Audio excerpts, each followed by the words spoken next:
100 रुपए का हो गया, जब 60 रुपए का होता था तब तो आप सिलेंडर लेके घूम रहे थे रास्ते पे। आज क्या हो गया, आज घर में क्यों बैठ गए? अब तो 100 रुपए हो गया, 100 के पार हो गया। तो आपको तो गुस्सा आनी चाहिए था ना, और गुस्से के में लाल हो जाना चाहिए था। जब वर्ग की बात करते हैं प्रधानमंत्री नरेंद्र मोदी और जो बेतहाशा कीमतें बढ़ रही हैं, दूध पर भी जीएसटी लगा दिया आप लोगों ने, गजब का करे हुए हैं। मतलब जनता समझ नहीं पा रही क्या किया जाए। मतलब और जान के अनजान मन में नहीं, आपको सब पता है कि यहाँ पे देश के अंदर में अपने जन्मदिन पे चीता भी छोड़ने की बात कही गई कि चीता लाए जा रहे हैं विदेश से। अच्छी बात है, शुभ संकेत है, चीता छोड़िए जंगलों में।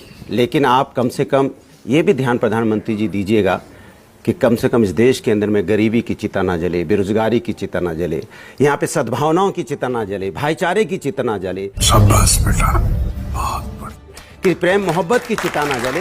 इस तरह की भी ध्यान आप रखें आज के दिन, तो ज़्यादा अच्छा रहेगा। क्योंकि देश में ऐसा दिन ना आ जाए कभी, आज तो आप चीता इंपोर्ट कर रहे हो, कुछ दिन बाद आपको मध्यवर्ग ना इंपोर्ट करना पड़े। जिस तरह से आप धीरे धीरे व्यवसाय खत्म हो रहा है, मध्यवर्ग खत्म होता जा रहा है, जैसे जैसे आप देखो धीरे धीरे आप कोई आदमी तो नंबर 1, नंबर 2, नंबर 3 बड़े लोग होते जा रहे हैं, कोई आदमी गरीबी रेखा के नीचे चला जा रहा है। मध्यवर्ग जो इस देश की रीढ़ की हड्डी है, जो हमेशा हिंदुस्तान की संस्कृति और संस्कार को संजोए रखता है, वही एक ऐसा व्यक्ति है जो पूरे हिंदुस्तान की, वो वर्ग पूरा हिंदुस्तान की संस्कृति को संजोता है। धीरे धीरे उसकी कमर टूटती जा रही है। क्या बात है सर, क्या बात है सर, वही ना विलुप्त हो जाए। इतनी देर से भारतीय जनता पार्टी के प्रवक्ता कह रहे थे बीजेपी की सरकार में बेटी बचाओ बेटी पढ़ाओ का नारा दिया जाता है। तो अभी अभी लखीमपुर में क्या हुआ था, बेटी बचाओ बेटी पढ़ाई का था कि बेटी की हत्या कर दी गई, उस पर तो आप बोलेंगे नहीं। आपने बोला शौचालय हमने दिया। प्रभु, कभी दिल्ली की इस जो चकाचौंध से निकल के गांव में जाइए, जो शौचालय दिए उसमें दीवार नहीं है, तो शौचालय कैसे जाएगा आदमी? आपने कहा कि हमने उज्ज्वला योजना में सारे गैस सिलेंडर दे दिए, आपने 500 रुपए के दिए थे, 1100 रुपए के हो गए, वो घर में रखे हैं, उस पर कपड़े, उस पर लोग अपने रोज का सामान रखते हैं, उसके ऊपर में वो जल नहीं रहे हैं। 1200 रुपए कोई खरीद नहीं पाएगा। You are right bro. और मैं तो एक ही बात बोलूंगा, सुन लीजिए, आपके मतलब की है, जो आपके समझ में आ जाए तो समझ लीजिएगा, नहीं समझ में आएगा तो जनता समझ जाएगी। एक जन्मदाता है, एक विधाता है इस सृष्टि का।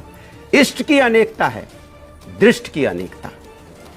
एक कहते ना, जैसे एक बिंब के अनेक अनेक प्रतिबिंब, चूर चूर दर्पणों की दर्प की विशेषता।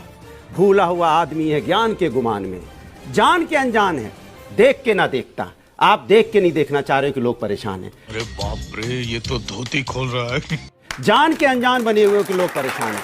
आप नहीं जानना चाहते, सुनिए तो एक मिनट, प्रभु एक ही है, एक ही प्रभु है, उसके प्रतिबिंब अलग अलग हैं, और आप उन प्रतिबिंब को पकड़ के जो राजनीति करना चाहते हो, ये हमारा प्रभु है, ये उनका प्रभु है, ये है, ये वो है, जो ये माहौल खराब करके हमारे बीच में ये आत्मा जो परमात्मा जिसको बांटने की कोशिश करते हो, ये मत कीजिए। इंसानियत जगाइए और जान के अनजान मत मरिए। आपको सब पता है कि यहाँ पे देश के अंदर में आप नफरत की राजनीति करके सत्ता पाना चाहते हैं। इस सज्जन को क्या तकलीफ है भाई?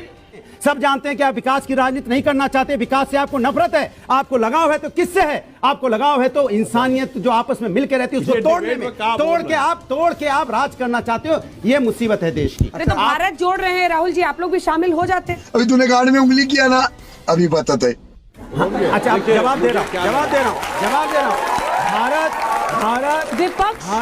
विपक्ष एकजुट क्यों नहीं हो सकता? सुन लीजिए, भारत कांग्रेस है ना विपक्ष की सबसे बड़ी पार्टी। सुन लीजिए अंजना जी, कांग्रेस जितनी भी है लेकिन सबसे बड़ी पार्टी है। कभी नहीं टूटा था, भारत एक है। अगर भारत को कोई तोड़ने की कोशिश करता है तो वो पार्टी है बीजेपी। ये वो है जो 1942 में भारत छोड़ो आंदोलन के समय में देश के साथ नहीं खड़ी थी, विरोध कर रही थी, अंग्रेजों के साथ थे ये लोग। ये वो लोग हैं जो 1948 में तिरंगे का विरोध करते थे। ये वो लोग हैं जिन्होंने माफीनामा लिखा अंग्रेजों से। आज अपना चोरी दबाने के लिए, मन के अंदर चोर है ना, इसलिए जोर जोर के चिल्लाते हैं कि हम यहाँ राष्ट्रभक्त हैं। ये हुई ना बात। मेरा सवाल बीजेपी से है कि मोदी जी कहते हैं कि ये देश मध्यम वर्ग के लोग चलाते हैं, तो उन्हें मध्यम वर्ग के लोगों के लिए क्या क्या सिलेंडर के रेट बढ़ाए, फूड एंड टैक्स पे इन पे टैक्स बढ़ाया गया, और वो कहते हैं बेटी बचाओ बेटी पढ़ाओ। क्या उन्हें पहले ही मान लिया कि बेटी असुरक्षित है और बेटी अनपढ़ है? क्या बात है, अरे क्या बात है सर। यूपीएससी की वैकेंसीज लगातार कम क्यों की जा रही हैं? 700 से भी कम यूपीएससी की वैकेंसी, जबकि पद इससे ज्यादा खाली पड़े हैं। बहुत बढ़िया, वो प्राइवेट करना है।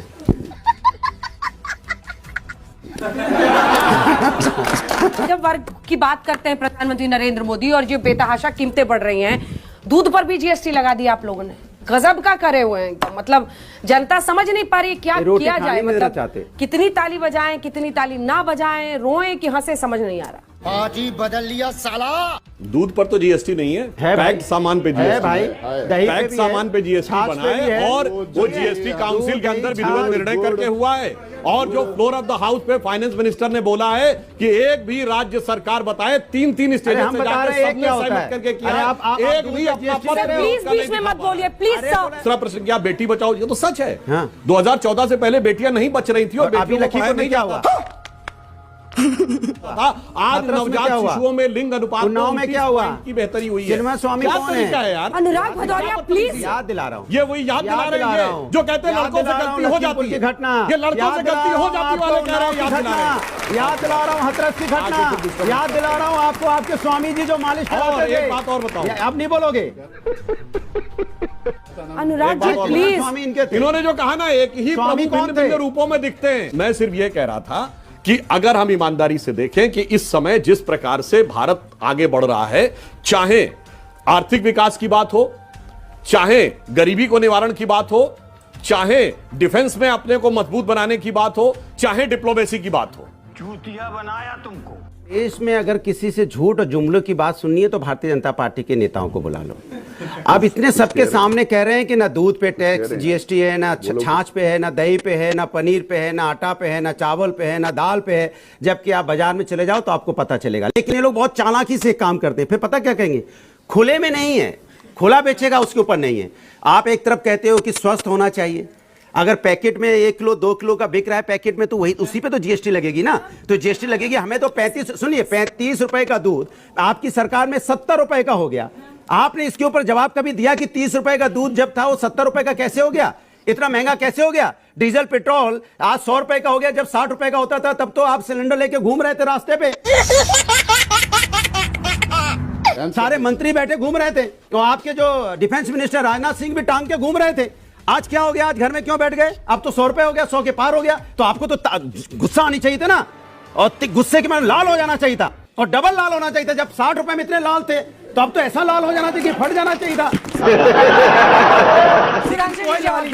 आप दोनों जवाब दीजिए, उसके बाद सवाल लेंगे। हाँ। बिल्कुल शांति से, जैसे मैंने सुना है। जाके अभी चेक करिए, जनवरी 2014 में एलपीजी का सिलेंडर 1241 का था, आज 1100 का है। इसके बावजूद ये स्थिति थी इनकी, जो ये बात कह रहे हैं। और दूसरी बात, ये अभी ये बोले थे कि साहब तो साउथ इंडिया से हैं, इसलिए आपको बहुत सी बात समझ में नहीं आती। सब समझ रहे हैं। अब मैं साउथ की ही आपको उदाहरण आप हिंदी में बात करें, ट्रांसलेट कीजिए। साउथ के उदाहरण देता हूं, इन्होंने कितना बढ़िया इस देश में 2014 से पहले माहौल बना के रखा था। मल्लापुरम तो केरल में है ना, साउथ का, उसकी जिला परिषद ने एक प्रस्ताव पारित किया अप्रैल 2014 में कि लड़कियों की शादी की है जो उस समय 18 साल थी, अब 21 है, उसे घटा के 16 कर दिया जाए, चूंकि मल्लापुरम मुस्लिम बाहुल्य हो गया है, और केरल की सरकार ने मान लिया किया। अब सुनिए, सर महंगाई में कहां ले आया आप? मुसलमान आ गया, महंगाई में कहां से आ आया? गया। जनता को आप मूर्ख समझना बंद कर दीजिए। आ गया, महंगाई नहीं आई। एक मिनट, महंगाई पे जवाब नहीं है ना। अरे भाई बताओ, आतंकवादी के जीएसटी पे जवाब नहीं है। बोलो ना प्रभु। अच्छा चलिए, आज महंगाई कितनी है बताइए, महंगाई कितनी है? अरे दूध महंगाई कितनी है जवाब नहीं है ना। आज? बताइए महंगाई की दर बताइए कितनी है? दूध क्या भाव लीटर है? महंगाई की दर दूध क्या भाव लीटर है? दूध क्या भाव लीटर है? अरे भैया, दाल कैसे किलो है? एक साथ फिर वही शुरू होगा, फिर वही शुरू होगा। बाप रे बाप, तेल का प्लीज भाव आप क्या है? प्लीज चीनी का भाव क्या है? अर्थव्यवस्था, अंजना जी, मैं नहीं बोल रहा हूं। महंगाई ऐसे मुद्दे नहीं है जिस पर प्रधानमंत्री को उतना ही खरा उतरना पड़ेगा। क्या बात है? इन्होंने एक काम तो भारतीय जनता पार्टी ने किया है, उसके लिए अंजना जी आपको भी इनकी पीठ थपथानी चाहिए, आपको भी। इन्होंने बहुत अच्छा काम किया है। जो जो पहले से लोग बना के गए थे वो सब बेच दिया, अपना कोई काम नहीं किया। अरे हिम्मत है तो एयरपोर्ट बनाओ बेचो, हिम्मत है तो आप रेलवे बनाते हो बेचते, हिम्मत है तो आप यहाँ इंडस्ट्री लगाते बेचते। बनी बनाई इंडस्ट्री जो थी लोगों ने बनाई थी इसके पहले इतने सालों में, आप आके किसी अपने मित्रों को दिए जा रहे हो। ले जाओ मित्रों, ले जाओ। आपका पानी के भाव सब दे दिया आपने, क्या नहीं बेचा आपने? रेलवे तक बेच दी। जो बेचारा गरीब आदमी ने लाइन जब बिछी थी, रेलवे लाइन बिछी थी, गरीब आदमी ने अपनी